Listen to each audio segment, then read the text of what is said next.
What's up, everybody? Welcome back to another episode of Rams Brothers. I'm your host, Dean, and I'm joined, as always, by my brother and the other great host of this show, Nick. And Nick, 1 week until the draft. OTAs have begun. Allen Robinson is no longer a Ram. He's a Pittsburgh Steeler. But first and most importantly, how are you, my good brother?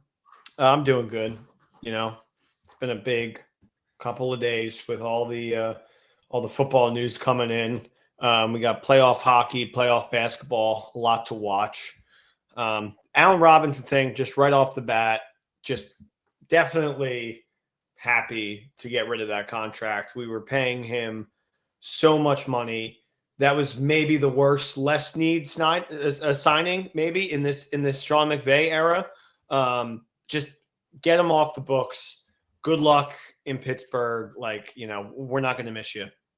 Some could argue, yeah, it's a shame because we really kind of all wanted it to work, and we were thinking of strategical ways that we could reintegrate him into the offense, right? I know Jordan mentioned giving him a tight end route tree so that you can catch more things over the top and get the ball in his hands more often. That's no longer a conversation. What happened was we swapped seventh round picks, so we get 234 in the seventh round, and they get 251. So the Rams, they're ending up paying 10.25 million of Robinson's salary. The Steelers are going to pay the remaining five. So not great. Like none of this is great. Robinson passed the physical. The deal's already done. It's essentially a $5 million salary dump for the Rams if you look at it that way, right? Because the Steelers are paying the remaining $5 million. And OTC, Jason of Over the Cap, just recently quoted saying it will go down as one of the all-time worst moves in free agency history, as the Rams took on a bullish approach, giving him a contract that was worth up to $15 million per season, with $30.25 million guaranteed at signing, fully guaranteed. We paid him almost $26 million for 33 receptions for 330 yards. Like the Rams are now going to carry $21.45 million in dead money. That's incremental to the $50 million that they were already paying. So the Rams are up to $74 million in dead money for the 2023 season. So it's a lot. It's a lot to take in, right? It's not just a simple pick swap. Everybody was hopeful, oh, we'll get a 6th-round pick, we'll get a 7th-round pick, and maybe a player. It's a pick swap. It's a salary dump, and you're just kind of cutting your losses. Like we've said, if you're not a part of the core, you're essentially not a part of the long-term program and the long-term vision for this team, and that's how it goes here. Yeah, I mean, and this is just going to piggyback on what we're about to talk about, this Jalen Ramsey tweet and delete. But they must have had thoughts that he was going to be a long-term, key player, like a Robert Woods coming in. Like they got rid of Robert and they brought in Allen Robinson, thinking that he was going to be this, like slot receiver that was going to, light things up, get up and jump and grab the ball, finally have like an A+ quarterback that can, throw it to you deep. And yeah, I mean, worst free agency deal in history. It doesn't feel like an understatement. It doesn't. I mean, it was post Super Bowl, so everybody was just high and happy, and it seemed like at the time it made sense. We both really liked it. But yeah, it's not something that they should, or any GM should really think about, replicating in any kind of way. Yeah, you brought up a really good point. I think to the point of long-term planning, if it was a 3-year deal with Allen Robinson, like what was the long-term vision? Was it similar to what Robert Woods' vision was in 2017 to be able to kind of bring him along with Matthew Stafford and keep him within a sustainable offense, one that can get the best out of the qualities that he brings to the table? I think that was initially the plan, but I think you kind of have to do a really huge reevaluation across the table in terms of how you're giving out these big term contracts, because like the vision holistically feels like it's off if you're giving a player a 3-year deal and then releasing him, trading him a year later, because I just don't understand. Because I think that's where a lot of fans have problems, like alongside of what we're going to dig into with the draft, where fans have problems with the execution within the draft and the players that you're picking. Some have criticized today. I saw Sly on Twitter today talking about how Les Snead only has the ability to trade for top players with draft picks. He doesn't have the ability to draft. So, I mean, that, there's a couple of hits here and there, and there's a couple of players that you wish you could have forgotten. But I think that the long-term vision has jumped around so frequently. After they climbed the mountaintop after 5 years, the vision after that was, how can we stay somewhat of a winning franchise? How can we continuously roll out a roster that we feel like is good enough to be able to at least put up points and win games. And, once that vision changes, it's like, okay, everything has to change. Leonard Floyd has to go. Bobby Wagner has to go. Allen Robinson has to go. And this is all stuff we've been talking about for a couple of months. But, I think it's a tough pill to swallow. It is when you lose a player like this. But I think the contract alone and the way that they're structuring it is the harder pill to swallow. Yeah, I mean, you would hope that they take on more than $5 million. The fact that we're paying the majority of his salary next year is atrocious. I mean, the long-term vision, I don't really think they had one, honestly. I don't think they did. I think the long-term was to get back to another Super Bowl last year, win another one, and retire. And I thought they were like all of them, not Ramsey, but Donald, McVay, maybe even Snead, like kind of just like, we're done. We did it. Like, get me on TV. But then, to get really humbled last year and to get like 7 offensive line injuries and like within the first 3 weeks and realizing, oh, wow, like we have a giant target on our back because we just won the Super Bowl and our division's actually, flourishing. And all of a sudden we're like the weakest team. Even though they somehow beat the Cardinals and landed in 3rd place in the division. And then halfway through the season, realizing, okay, if we want to make a plan to get back to where we were, it's going to require losing a lot of this talent, starting over, and having like a down year this year and potentially a down year next year. And that's the mode I think they're in right now. But just to think that there must have been a conversation where they were like, okay, let's give Allen Robinson this money, and maybe we don't really need to give Jalen Ramsey much money, much more money, because he's somehow not a part of this next run that we're going on. So, if you want to bring up the deleted tweet, I don't know if you have it, but it's certainly very interesting.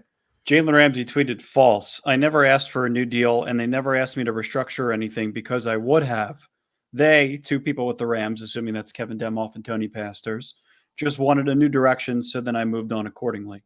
So, there's a lot of stuff to digest there. I think from like an Allen Robinson, Leonard Floyd, Bobby Wagner perspective, like there were some contracts that you gave out that you just had to get out from underneath of.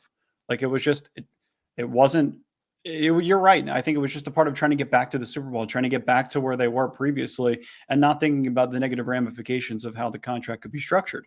And then I think Jordan even commented on the tweet from today, because there was something to my knowledge, Ramsey's camp had not brought up the idea of a new contract to interested teams, and any potential trade is a function of the Rams' own state of affairs, less so Ramsey's, right? So the idea wasn't brought up. It wasn't necessarily something that Ramsey's camp had on their mind. I guess he more so felt that the Rams had to kind of come to him with a contract renegotiation, a contract restructure that would have given him more guaranteed money up front versus pushing it down the line. So it's always interesting in the way that the Rams do business, but there's no will. It seems like everything has been put on the table. The plan is very much the plan, whether they think it's going to work or not, whether they have 45 players on the roster, they have 95. They still feel like this plan can be sustainable and can work for the foreseeable future. So that's how it's going to be structured. And players like Ramsey, Robinson, Leonard Floyd, Bobby Wagner, like they're all just kind of part of the process. Yeah. It's hard to just kind of, cheer up and get behind and be like, yeah, this is great. But I mean, it's not always the case. With Ramsey and now Robinson and all the other losses this year, it's hard to latch on to, those superstars for long at all, because there is no guarantee that any of them will be around going further. Sure. So, love LA, love the city, enjoy the Rams, but don't fall in love, which is the tale of Los Angeles. Never fall in love. Yeah, you can't.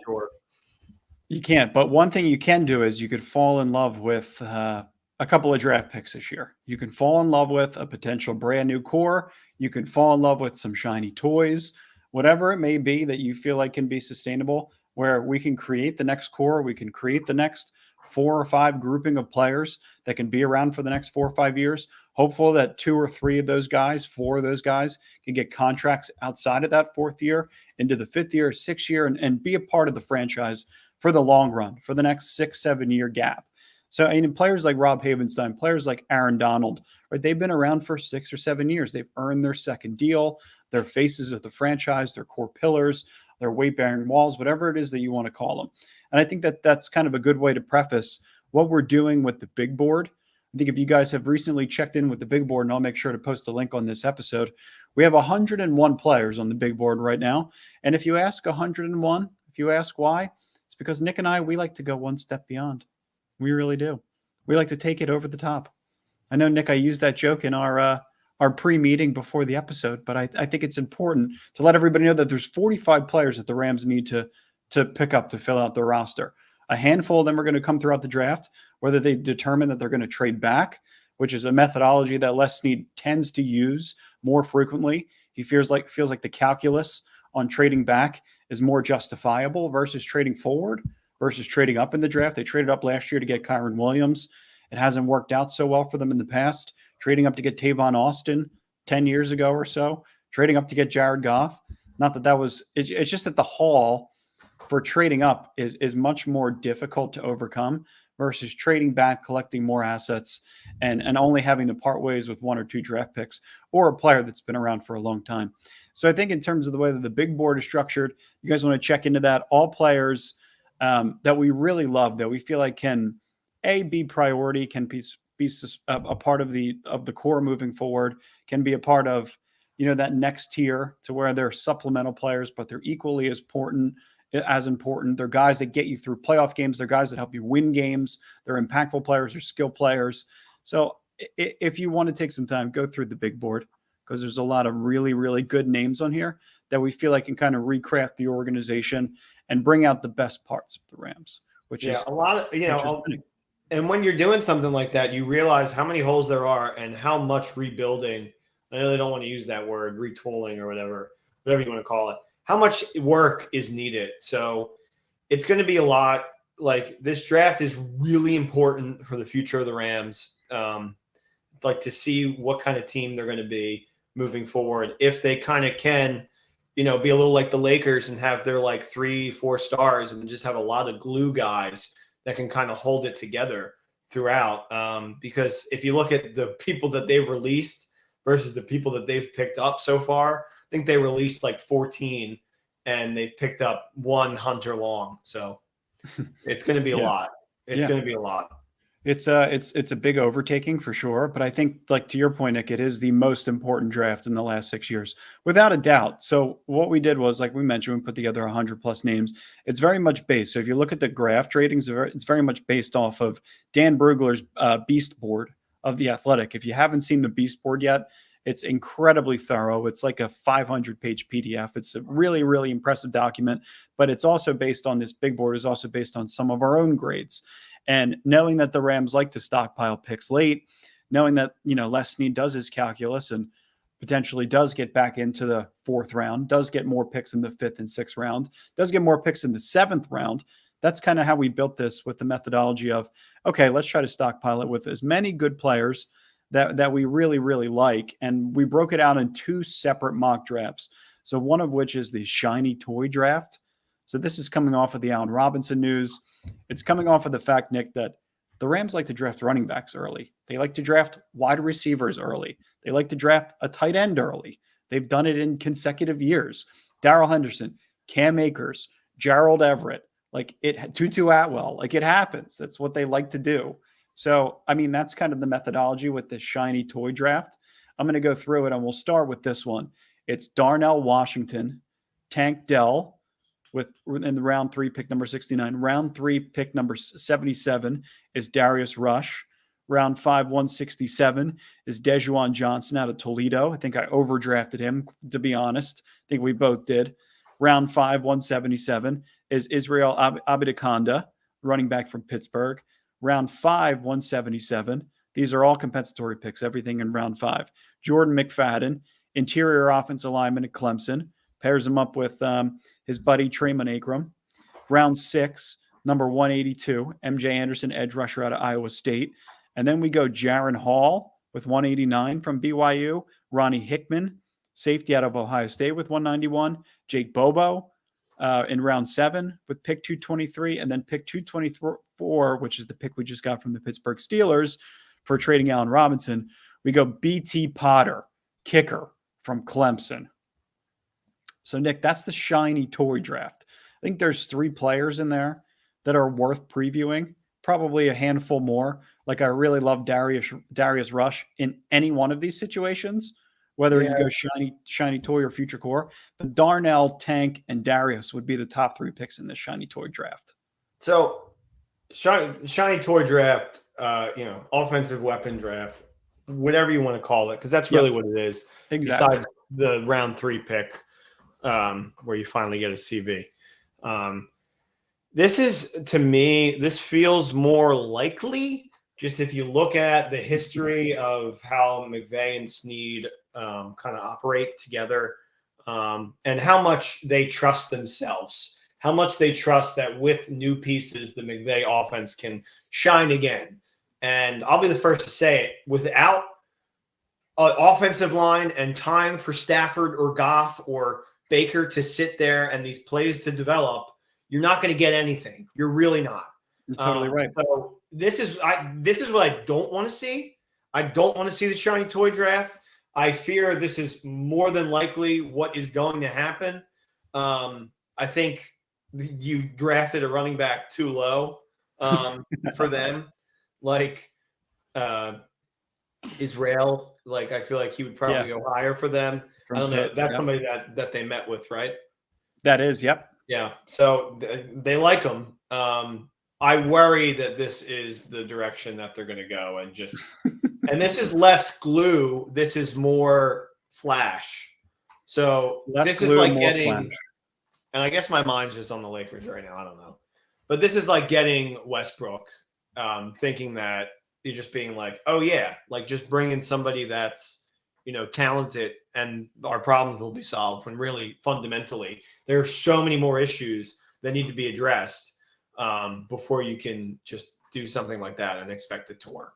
How about Westbrook and Kawhi, though? They're the dynamic duo that nobody thought would work out. Not really. They'll lose that series. They definitely will. Yeah, but you're right. The Hachimuras of the world and the Austin Reeves and the Dennis Schroeders, like those are the kind of players that I feel like are more important to a sustainable winning franchise, right? Yeah. Like if you could have your top 3, you could be top heavy. And that was what Les Snead wanted to move away from in the current way that the roster is being constructed. Is let's be less top heavy. Let's have more supplemental players that can help, players that can build off of other players' strengths, other core player strengths, specifically Donald, Kupp, Stafford.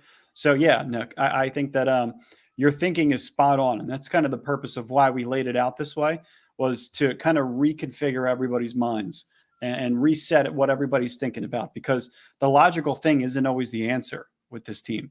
Like the logical pick last year wasn't Tutu Atwell, right? It wasn't Logan Bruss, right? I guess Logan Bruss was more of a logical pick, but like you think to yourself, when you're going with offensive skill players, top heavy, it's a little bit more risky, right? You could find an interior defensive lineman like a Greg Gaines, like an Ashawn Robinson. You could find an edge rusher like a Sansom Ebukam. You could find a Leonard Floyd in the 2nd round and the 3rd round, right? So there are other players, defensive players. You have to inevitably replace Jalen Ramsey. Are the safeties that you drafted last year good enough to be able to bridge you through this next 3-4 year window? You're kind of asking yourselves. No, the answer is no. You're asking yourself almost every single question under the book. I mean, the players that I really didn't load up within the big board was inside linebacker, because it feels likely that every single other position is up for grabs. And I think that that's just because Ernest Jones has essentially earned his role there. But that doesn't mean that we may not draft other players for depth that can fill a special teams need that could play behind Ernest Jones in case something happens. Otherwise, you're getting another Troy Reader from the University of Delaware that was an undrafted player that came off the streets.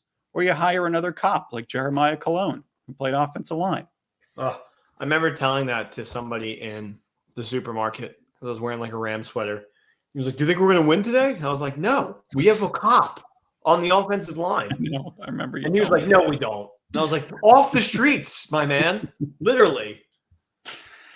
He did a decent job considering he was a cop off the streets. But I think, Nick, that there are some real massive benefits to going with the shiny toy draft. Right, like Darnell Washington, a 3-year starter at Georgia. He's a traditional wide tight end in the offense coordinator Tom Mulkin's offense, lining primarily up in line. I mean, that's essentially what you're looking for a tight end. They could line up in line. He lined up 66.2% in line throughout his career with Georgia. Somebody that just has the natural size, natural ability to post up defenders, win in a crowded catch point. Like, he is just pure focus, pure strength. He eats up grass quickly, long strides, catch and run target, plays with short area agility to quickly be able to adjust to his route path, which 4.08 second short shuttle was his third best amongst all participants at the combine. Like, that's the number that the Rams have circled. It's a number the Rams have highlighted. Like, we like short shuttle guys that have short area quickness, that have football quickness. But this guy is he's just a monster. Like, in all regards, like, he's going to help your run game. He's absolutely going to help your red zone game. Like, I mean, him and Tyler Higbee on the same line of scrimmage for a year is going to be a hell of a lot of fun. Him and So that's the Tyler other side of it. Higbee Like, you is going to could look talk like yourself into either way, you know? him and Tyler Higbee is going to look like James P. Sullivan and Mike Wazowski lining up next to each other. Just two monsters in every way. Hey, broke the scare record. Shattered the scare record, if I'm not mistaken. Slumber party. Yeah, Randall didn't even have a chance. Then you go to Tank Dell, Nick. Are we going Tank. Tavon Austin, Tutu Atwell 2.0, 3.0? Here's a little trivia for you guys on Tavon Austin, even though it doesn't matter. My brother Dean, the guy on the side of me, was on SportsCenter from a Vine reacting to the Tavon Austin trade, where he is bursting out of his college dorm room, holding the phone like, oh, like freaking out because he was so happy with the Tavon Austin pickup. And Yep. Also, another fun fact, he hated the Cooper Kupp pickup. So here's why. Not to Right, just, but if you put those two things side by side, it essentially makes sense. In the grand scheme of a young, naive Rams fan who hadn't seen a 1,000-yard receiver since Kenny Britt. Kenny Britt was the only 1,000-yard receiver like in the last 10 years from 2006 to 2016. Like, I thought Tavon Austin, there was a legitimate chance that he could have been wide receiver 1, punt returner. He's got the sickest college highlight tape of all time. Yeah. And it was very clearly a Jeff Fisher pick. And then you go to Cooper Kupp, which 4 years down the line is surgical, thought through. You did your homework. You were at the red turf. Like, you understood what Eastern Washington was all about. You understood what Cooper Kupp's mantra was about: family, football, faith. Like, it all kind of made sense. Your homework was done. And that's the homework that I didn't do when Cooper Kupp was drafted. Right. I just remember homework that some people did. I remember in Cooper Kupp's, this is before we were, taking this as serious as we do now. I remember Cooper Kupp's first game, I just looking at you and being like, kind of reminds me of Danny Amendola out there. And you were just like, stop. Like, no, he does not. Like, he was bigger, longer, and stronger. Yeah, it was not a good comparison. It was just a white receiver. So I was like, Amendola, the basis, right? The basis of players to compare him to was he's still really difficult to compare him to anybody because he's such a unicorn, and that's what we're looking for. Yeah, you're looking for players you want unicorns, and that's why you can go down this direction of shiny toys, right? Like Tank Dell. Close cushions in a flash, creates vertical separation, top end speed, 5 catches for 40+ yards in 2022, fluid body control, gets in and out of his breaks. His ability to break and bounce in the open field makes him a nightmare to pursue. Like, this is all stuff you very easily see on the tape. But again, he's 5'8". He's underpowered. He looks like one hit can break him, similar to Tutu Atwell. Different from Tavon Austin, who looked like he could at least absorb a hit, which is why he went so high in the draft. But like, he needs to be able to refine some of his breaks, some of his releases. Like, corners, when they jam him up, he's 5'8". He's going to have a hard time coming out of the break, and all of them do unless you're Tyreek Hill. So, and he didn't run the most complex route tree in college, right? But that's also like what Sean McVay loves. That's what he likes, guys that could run a straight line as fast as they can to see if their quarterback can throw it as far as they can. For a 60-yard gainer to get him out of the first 2 play calls that he mistakenly called and regrets. That's what happens with those kind of players. They're bailouts, right? They're bailouts. So, I mean, Correct. I don't know how many more of them you need. I liked what I saw from Tutu in the last 4 or 5 games of last year. Once we get into the future core, I kind of hope they do a little bit of, a little bit shiny toy, a little bit future core. I think that's like the perfect balance, because the tank, right now, if you look at our receiver room, it's Cooper Kupp, and it's nobody else that would start on another team outside of maybe like Houston or Atlanta. Well, there's Van Jefferson too, but like I'm just afraid that he's not going to come back after this year, right? Because if he commands some money in the open market, and the Rams decide that they want to move away from being the top paying wide receiver team in the entire NFL, they may end up getting rid of Van Jefferson. So I guess it remains to be seen, but I don't know if they're looking to replace him. They may be, but I wouldn't consider Tank Dell to be a Van Jefferson replacement by any means. If you're looking for a Van Jefferson replacement, I'd go like Cedric Tillman from Tennessee. I like him a lot better. He's a lot bigger. Jonathan Mingo would be another one that I really like. Tyler Scott would be one that fulfills the Tank Dell prophecy of continuously drafting small receivers. Yeah. So, and then what's the other one? Oh, Darius Rush. This is a guy, Nick, I think you talked about balance, shiny toy and future core. You balance those two, you get Darius Rush. And I really, really like this player. I put him in the shiny toy grouping, but he's above average for his height and length of the position. He's a fluent mover in terms of his skills, above average acceleration. They clocked him at 21.65 miles per hour, which was the fastest clocked at the Senior Bowl time.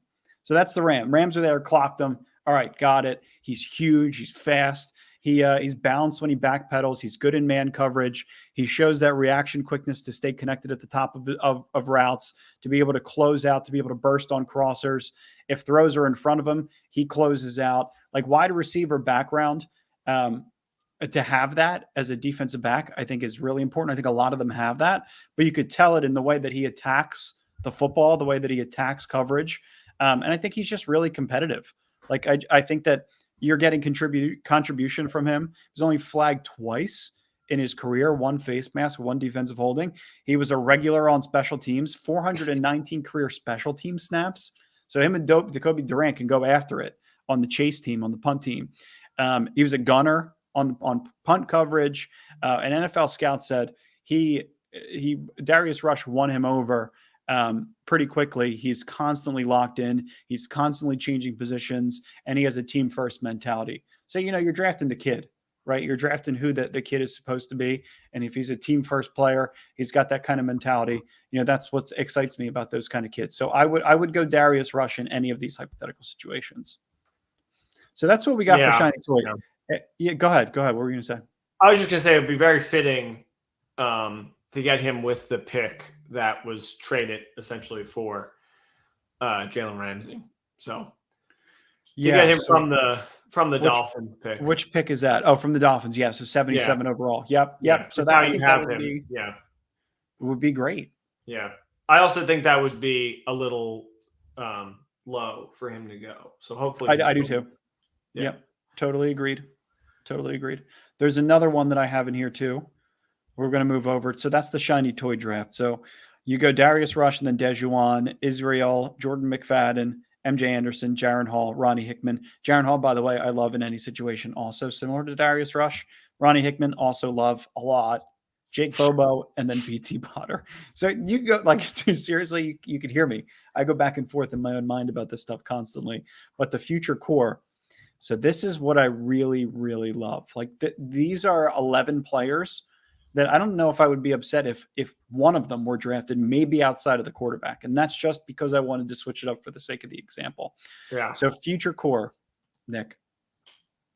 Aid, other known as Adetomiwa Adebawore, edge from Northwestern, just a freak of nature. Julius Brents, another guy, has the size, cornerback from Kansas State. Take him 69th overall if he's still there. Another guy that can go upwards second round, maybe late second round. Probably won't fall to the third, but pipe dream. 77 overall, John Michael Schmitz, interior offensive lineman from Minnesota. Another guy that might not be there, but you could switch Julius Brents and John Michael Schmitz and still potentially get the same output. Kobe Turner, interior defense tackle, Wake Forest. Josh Wiley, tight end from Cincinnati. Trey Palmer, wide receiver from Nebraska. Clayton Tune, quarterback from Houston. Mekhi Blackman, cornerback from USC. Andre Carter, edge from Army. Tyler Beach, offensive lineman from Wisconsin. And Hunter Lupique, fullback from North Dakota State University. So I would say 60% of both the shiny toy and future core draft, the Rams have already met with. And I believe it was Ramzilla. Ramzilla, if you're still listening to the pod, shout out to you, because you said it was the most Les and Sean have ever met with players. That max amount of players they've ever drafted based on who they've met is 3. So 3 players potentially out of the 40 that they've already met with that could be on this draft board. So you kind of got to keep your eyes out for who that could potentially be and how they're going to prioritize it. And it feels like they're going to go wide receiver and running back. Who knows? Who knows? Ramzilla saw the Mario movie today, and he hit me up, and he was like, "I loved it." And I was like, Oh, "I know." I love that. I was Love like, that. "It was amazing." Good. Well, I'm still, jury's out for me still, but I'll go see it soon. Absolutely will. I will. Okay, so 8-8, Nick. I have to go into him for another second. Like, him being a senior captain is great, right? Him being intrinsically motivated to be able to just dedicate himself and be a part of the rebuild, the culture that was going on at Northwestern. According to the Northwestern director of football player personnel, Jay Hooten, he plays through pain, and he didn't miss a single start over the last 3 seasons. The only negatives about him are that he's a tweener and he can get a little flat-footed, but freaky athletic testing, 280 pounds. He's a player that ran a 4.5 40-yard dash, which is the only 280-plus player to run a 4.5 40-yard dash in the history of the NFL Combine. So freak core player you could put next to Aaron Donald on the opposite side of him and just let them go to work. Like, he's broad, naturally thick. He's just everything that you would want. Burst off the ball, unearthing blocks, strikes at the pad level, like upfield quickness, gives blockers the slip. He's everything. He's urge and chop, cross, swim, rip moves. Like, he's got a little bit of everything in his repertoire. He is a very, very talented pass rusher. For being a senior from Northwestern, he has a bag of pass rush moves. So that's what I would want as the first pick. And then you go over to Julius Brents. Same kind of conversation you're having with Darius Rush, right? Like, extraordinary height, 6'1", almost 6'2". Wingspan at the position is awesome. He aggressively uses his really long arms at the line of scrimmage to disrupt route timing. He's a fluid athlete. He ran a 4.05 short shuttle, which we know the Rams really like to look at. That's number 2 amongst all players at the Combine. He's a long striding player. He's a functional zone cover. He also has experience at both corner and safety. He's coachable, doesn't mind being challenged. One of the hardest workers on the team and has been since he arrived, says KSU cornerback coach Van Malone. Started all 27 games at Kansas State over the past 2 seasons. He's a really good player. Like, between Darius Rush and Julius Brents, you get one of those 2 corners, I'm happier than a pig in shit. Never heard that one before. No? Mud? Yeah, I guess that's a little better. It just kind of threw me off. I mean, this is the more you talk about the future core, this is what I want. This is what we want, I think, as fans. I'm kind of tired of just taking swings at these guys that have high ceilings, you know what I mean? And being like, okay, yeah, if we bring this person in, best case scenario, we're going to be flying high on offense. It's the Trey Lance principle. Trey Lance, you bring him in, he's got the highest ceiling. Dude's going to ball out for you, hopefully. They're already fielding calls on him. How long has it been? You know, bring in people that can make a difference immediately. Like, we don't know how much longer Aaron Donald has, Stafford either, or Cooper Kupp to be in their prime. Like that, if that's who we're building around and you want to bring in talent now, I mean, these 2 guys, both of them, I hugely endorse behind, but I just worry that we're not going to get any of them. But the further you go, like Trey Palmer, I do love Boo Boo, even though I know he's like a super late potential pickup. But yeah, I watched him a lot at UCLA. Yeah, he's in my shiny toy draft, but could very well fit in the future core. Oh, he is. Oh, yeah, he is. Yeah, Yeah, he's but in the shiny. he's late. He's very Yeah, late. yeah, he's just a shiny name. But like Trey Palmer from Nebraska in round 5 would be a really solid pick. I think he could be a part of the future core. He could be a Van Jefferson type replacement. Mecky Blackman at corner if you feel like Darian Kendrick can't play. Andre Carter is insurance at edge. If you feel like the 3-4 guys on your roster really can't be starting caliber players. Tyler Beach is offensive line depth, right? If Joe Noteboom goes down, if Rob Havenstein, God forbid, goes down, you got some late depth with an offensive lineman from Wisconsin who we know they like to draft. We know they've gone Logan Bross. I believe Rob Havenstein is from Wisconsin also. I believe they have another Wisconsin offensive lineman on the roster too, or they've had one. So it's consistent there. And then like Hunter Lupique, a fullback from North Dakota State University, like that's a RAS player, like jumps out of the building in terms of measurables, would be a Kyle Juszczyk type player in this offense. I'm sure Mike LaFleur could figure out a way on how to use him and how to integrate him into the offense. And knowing how the Rams like to line up players in so many different positions, like Ben Skoranek as a fullback, Cooper Kupp in the backfield, Cooper Kupp in the slot, all these different variations and formations that they like to bring to the table. Like these are all players that I feel like can fulfill the prophecy of rebuilding, retooling, and becoming a new version of what Sean McVay wants to be in 2023. He had to kind of reinvent himself over the last few years. Had to reinvent himself when Matthew Stafford came back. The offense was slightly tweaked. They became drop back. They became, more reliant on empty. They ran the ball less. They were less efficient in the run game, but they were attacking in the pass game. It had a great pass rush, and that wins you a Super Bowl. But there's other guys like John Michael Schmitz. Like he's probably not going to be there in the 3rd round. If he is, like you're getting an NFL ready quality interior offensive lineman, somebody that knows how to use his hands. He generates power from his lower body. Like he has an ability to angle hips. He seals run lanes. Like he's really good. 35 career starts for the Gophers. He missed only 2 games, only 1 because of injury, 1 due to opt out over the last 3 seasons. He has enough range to pick off linebacker as a climber. He gets into the 2nd level. Like those are the kind of guys you're really like. Kobe Turner, an interior defensive tackle. Like these are the kind of guys we like to talk about bringing Aaron Donald some support. It's really important to be able to do so that he's not exhausted in a 17, 18 game season, however far they end up going this year. He is a guy that plays with outstanding balance, flexibility, grip strength at contact. Like it's all there. He extends, he punches off blocks. He rips, tugs, he uses whatever else he could find in his bag of tricks to break down the rhythm of blockers. It's really impressive what he can do in the short area. His short area quickness is great. He's kind of small framed for an interior player. Hey, do you know another one of those guys that was small framed as an interior player that was drafted? He went to Pitt.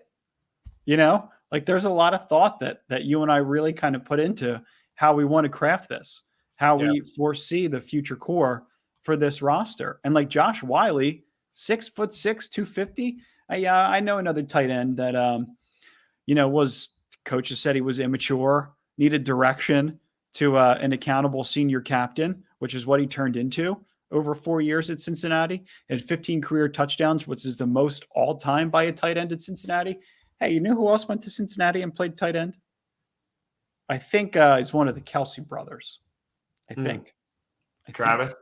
And he seemed to be undisciplined as a young kid. He seemed to like the good stuff. Yeah, that's something that you can easily look past. I think, given the right opportunity, people can shine, and you can kind of beat that stuff out of somebody, not literally, but just get it out of their head. The person I want to focus on, though, John Michael Schmidt. I mean, just to bring in somebody on the offensive line that could start immediately, and I think like that's going to be focused. If they go future core, I think that's going to be one of the main focuses. I just really like him a lot, and I feel like maybe if they could like trade up if they think he's going to go earlier, or if you I would like to prioritize. Yeah, you get him in the 2nd round, you get him in the 3rd round, and that earlier pick, you don't have to wait until pick 77 to wait and get him. Yeah, but no, that's what we're looking for. We're looking to build out the future core. We're also keeping in mind that the shiny toy concept is very much in play with this regime.